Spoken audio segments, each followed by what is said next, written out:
It's my feel-good breakfast show. Welcome back to your Feel Good Breakfast Show. Listen, I tried my hand at maths, but sometimes things are just not for you. It's not necessarily my strength, but I can tell you what is. That is talking and connecting with people. And today we're definitely going to get into that exactly with the Kleyn siblings. Now, mathematics is often seen as one of the most challenging subjects. I can say yes to that. But today we have two remarkable siblings who've not only conquered it, but have excelled on both a national and an international platform. Joining us are Benjamin and Danielle Kleyn, esteemed alumni of the South African Mathematics Olympiad and also competitors in the International Mathematics Olympiad, or the IMO. Both have recently earned top honors at the 30th International Mathematics Competition and the 2024 South African Tertiary Mathematics Olympiad. It's a lot, it's a mouthful, but we definitely are so excited that they're here today. And as final matric exams do approach, we're going to find out from them how they exactly can achieve the goodness of life, their insights, their words of encouragement, just for you, for learners across the country. Welcome. Thank you so much for being here. How did you find my mathematics earlier? 4 + 4 = 8.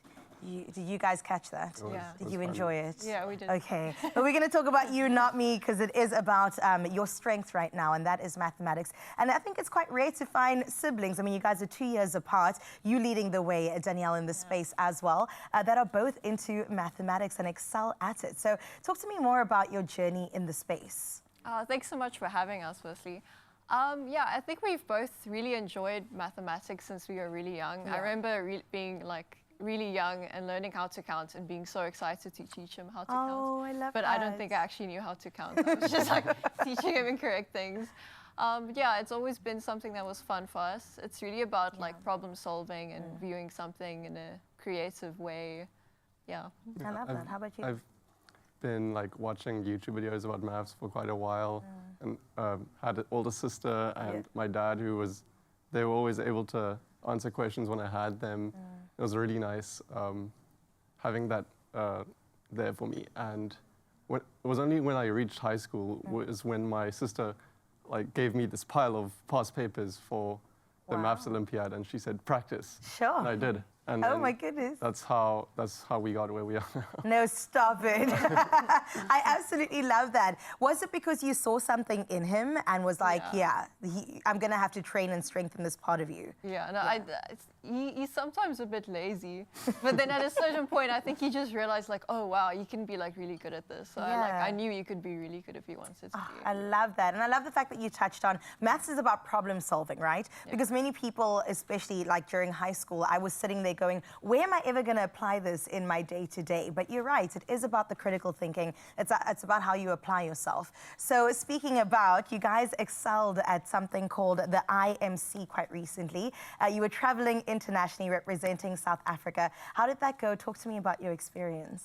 It was really nice meeting people from other countries. Yeah. A lot of them don't really know anything about South Africa as well, because a lot of it is European countries. Right. So it was really fun exchanging experiences, learning about their countries as well. Yeah, in terms of like traveling, it was like 20 hours of travel to get there. Goodness. And then 2 days later, we pretty much write a 5-hour paper, and the next hour, 5-hour paper again. So it can be quite exhausting. Yeah. I don't think it affected our performance too much this year, but I think that's also because we enjoyed the problems, and yeah, I think we were just like happy to go sightsee in our free time. That's beautiful. I mean, last year you guys were there. You said it's an annual event, and this year you were there again. Did your experience differ? Was there progress, improvement? Yeah, I think the second time we were a bit more used to like the questions and how things go. Right. Yeah. Just the entire process. No, I love that. I love that. I do want to get into talking about your involvement in competitions with mathematics throughout the years, right? How do they actually help your studies? How do they really feed into what you do on the daily as well? I think specifically with studies, Olympiads have really prepared me for the kinds of creative thinking and problem solving that you have to do at a university level.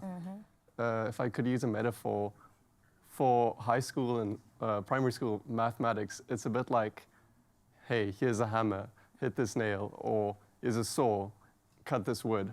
But when you get to university, it's more like, here's this wide variety of tools, just create something. Wow. And it's a big mind shift, and a lot of my peers, that's what I see them struggle with. And I feel like that's what Olympiads prepared me for. Wow. Would you say the same thing?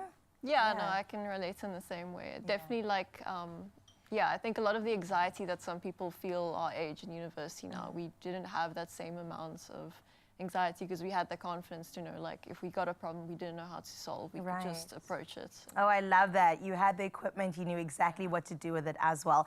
Last little thing, if you could give a little bit of advice for somebody that's also going through maths right now, final exams are loading, what would you say to them? Maybe just one of you. I think I would tell them that confidence goes a long way. Yeah. And I feel like a lot of, when I was in high school, something that I saw that was common in my friends was they see a problem and they don't know how to do it and they give up instantly and they go look at the solution. And I feel like that's not the best way to learn. Yeah. Only perfect practice is going to make perfect. Yeah. So what I would suggest is remind yourself that just because you can't solve the problem now doesn't mean you're not going to be able to solve it later. Keep trying the problem for a bit. Maybe give yourself hints by looking at part of the solution. And then when you do look at the full solution, really try to understand why it works and why that is the thought process that you needed. Absolutely. If you don't mind, Benjamin, I'm going to take that and use that in life because that was some solid advice. Thank you so much, guys. That was wonderful. Danielle, as well as Benjamin, thank you for joining us today. Thank you.